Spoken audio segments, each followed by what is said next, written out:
Julia Barreto hindi na napigilan at sinupalpal na ang amang si Dennis Padilla. Ito ang mga maanghang at makahulugang banat ni Julia Barreto na tila patama sa kanyang ama na si Dennis Padilla kasunod ng naging kontrobersyal na pagdalo nito sa kasal ng kapatid nilang si Claudia Barreto. Sa kanyang Instagram story, ibinahagi ni Julia ang 3 sunod-sunod na mensahe na, bagamat hindi direktang nagbabanggit ng pangalan, ay malinaw ang tinutumbok ang isang magulang na umano'y hindi tunay na nagmamalasakit, kundi ginagawang entablado ang pagiging biktima para lamang sa pansariling imahen.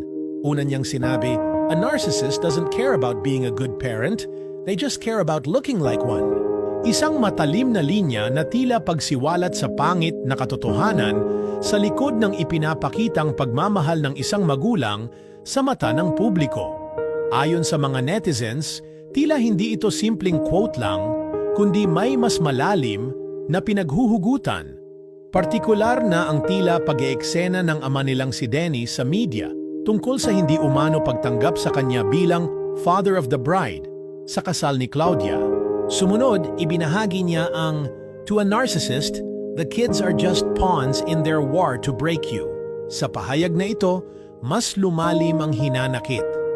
Parang isang revelasyon na sila bilang mga anak ay ginagamit lang sa personal na laban o drama sa halip na tunay na mahalin at protektahan.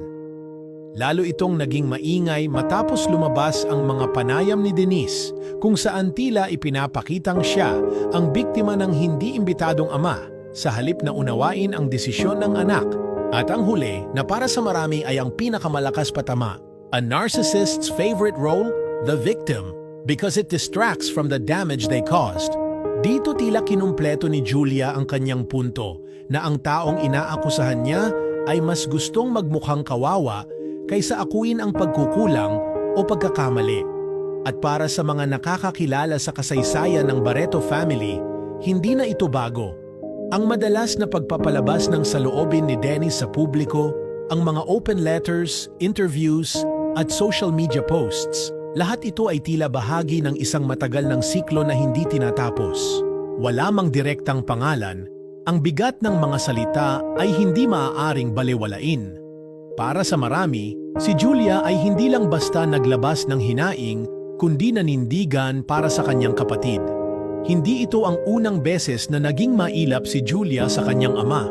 Ngunit ang timing at nilalaman ng kanyang mga post ngayon ay nagsilbing isang matapang na panig sa nagaganap na tensyon sa kanilang pamilya, lalo na pagkatapos ng kasal ni Claudia na, sa halip na maging tahimik at masaya, ay nauwi sa isang public spectacle. Ngayon, mas lalong nahahati ang opinyon ng publiko. May mga kampi kay Dennis na nagsasabing natural lang na masaktan ang isang ama, ngunit marami rin ang sumusuporta kina Julia at Claudia na umano'y matagal nang nagbigay ng pagkakataon ngunit paulit-ulit na nasasaktan sa parehong paraan. Tahimik pa si Claudia sa mga post ni Julia, ngunit ang mensahe ay malinaw. Sa panig ng magkakapatid, sila ay nagsisimula ng magsalita at ipaglaban ang kanilang emosyonal na kapayapaan, kahit pa ito'y nangangahulugan ng pagharap sa matagal ng sugat sa pamilya.